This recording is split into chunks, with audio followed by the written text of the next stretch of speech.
What if the place meant to break you becomes the very ground God uses to build you? Joseph was thrown into a dark royal dungeon, not for a crime he committed but for standing for righteousness. He was falsely accused, forgotten, shackled in a place where king's prisoners waited in fear. Genesis 39:20 says, "And Joseph's master took him and put him into the prison, a place where the king's prisoners were bound, and he was there in the prison." But that's not the end of the sentence, or the story, because in verse 21, we see the shift. "But the Lord was with Joseph, and showed him mercy, and gave him favor in the sight of the keeper of the prison." While others saw prison bars, God saw a training ground. In the silence of the cell, in the stench of the dungeon, the favor of God still flowed. The prison warden gave Joseph full authority over the entire prison. He wasn't just a prisoner, he became a steward, a manager, a man trusted even in chains. Genesis 39:23 says, "The keeper of the prison looked not to anything that was under his hand, because the Lord was with him, and that which he did, the Lord made it to prosper." Don't miss this. Even in the dungeon, Joseph was still prospering. Lesson: you may not be where you dreamed you'd be. You may feel imprisoned by your situation. But just like Joseph, God is still with you. He hasn't forgotten you. He's building something in the shadows. This new episode begins with Joseph in the lowest place. But watch closely, because even here the hand of God is preparing him for something no one could see coming. Subscribe and turn on notifications so you don't miss what happens next. Dreams in the dungeon.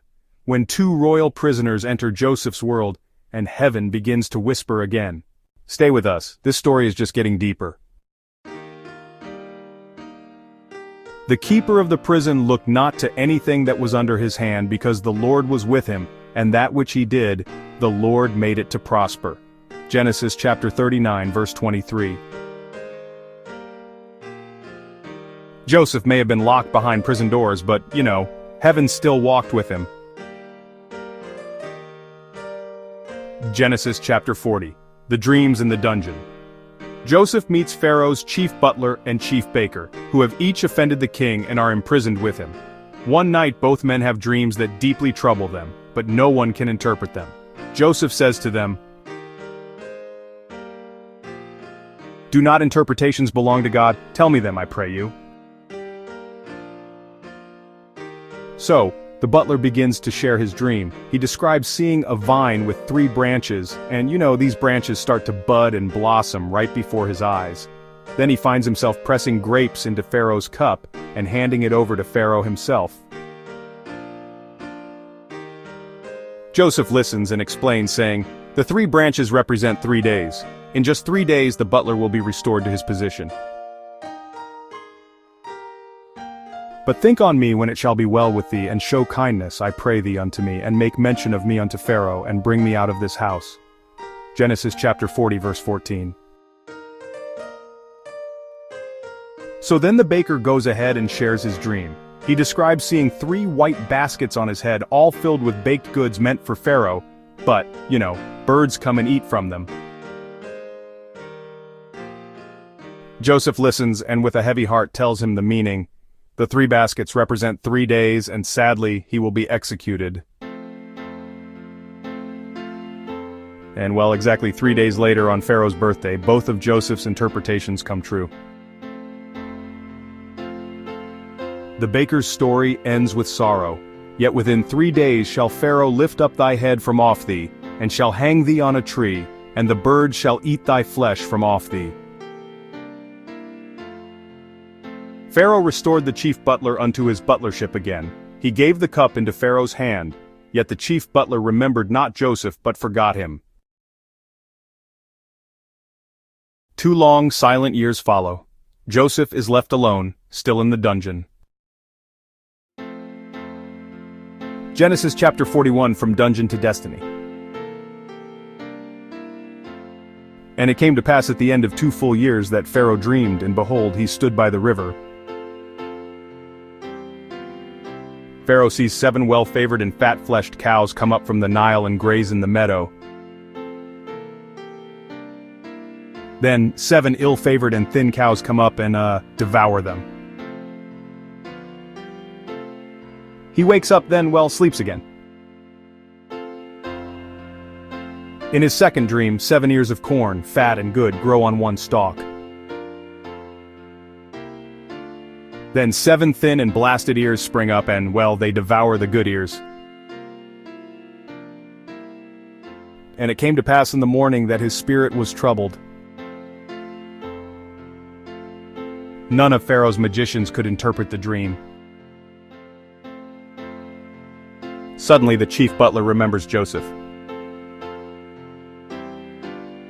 Joseph is immediately summoned. Then Pharaoh sent and called Joseph, and they brought him hastily out of the dungeon, and he shaved himself, and changed his raiment, and came in unto Pharaoh.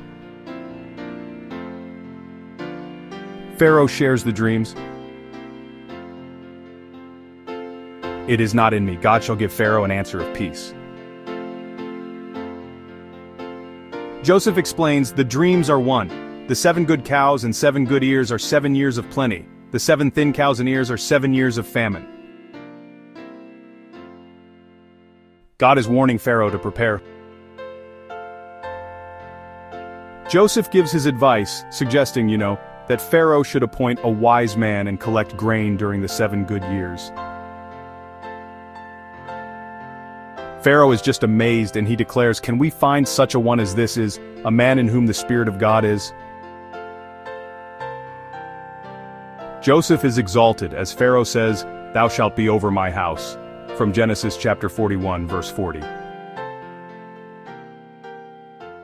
Then Pharaoh took off his ring from his hand and put it upon Joseph's hand, and arrayed him in vestures of fine linen, and put a gold chain about his neck.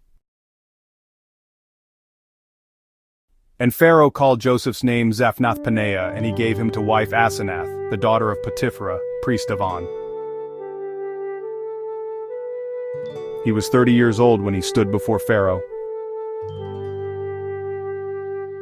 Lesson from the dungeon to destiny. God was never silent. For years Joseph sat in the shadows of a prison cell, forgotten, falsely accused, and, seemingly abandoned. His dreams once burned bright, but now, silence echoed through those stone walls. But friend, God was never absent. He was working behind the curtain of pain. Joseph didn't know that his chains were part of the preparation, that the dungeon was the passageway to the palace, that the silence was not rejection, but refinement. In one divine moment, God shifted Joseph's entire life from prisoner to interpreter to prime minister, from brokenness to authority to destiny. Let this whisper to your weary soul, God is not slow, He is strategic, He does not forget, He orchestrates, He is not punishing you, He is preparing you. You may be in your own version of the prison, waiting, crying, doubting, but the same God who lifted Joseph has not forgotten your name. Delay is not denial, silence is not absence. He is crafting something greater than your pain, and when the time is right, He will call your name. If this touched you, let it reach someone else too. Like this message, subscribe for more soul-stirring Bible lessons. And remember, God is still writing your story. Watch out for part 4, the final chapter. After the betrayal, after the years in prison, after rising to power. So Joseph will finally face the ones who broke him. So will he embrace them or, expose them? Will he forgive or maybe make them pay? Will the wounds of the past reopen or will healing finally begin? The story isn't over just yet. Honestly, the most emotional moment is still to come. Hey, don't miss part 4. Joseph reunites with his brothers. Will love or justice win? Hit the notification bell and get ready. This is really going to shake your...